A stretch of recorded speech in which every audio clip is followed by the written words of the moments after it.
继续来看立法院长韩国瑜，为14号开始都无任何公开的行程。原定今仔日要主持立法院会，但是最后也是由副院长江启臣来主持。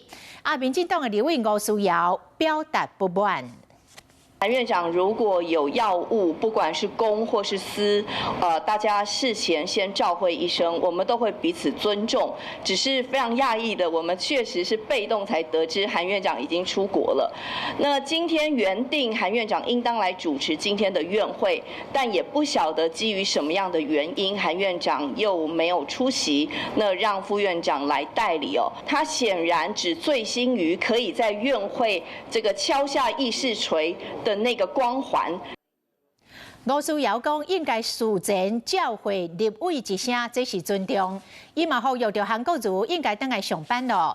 根据着了解，韩国瑜最近到加拿大参加后生毕业典礼，目前已经回国。这个周末会加强反罢免的辅选，到全台湾各地选区帮国民党的立委来徛台。 Hello， 我是主播王韵竹。想要抢先掌握最及时的新闻资讯吗？赶快订阅、按赞、开启小铃铛，随时锁定华视新闻 YouTube 频道。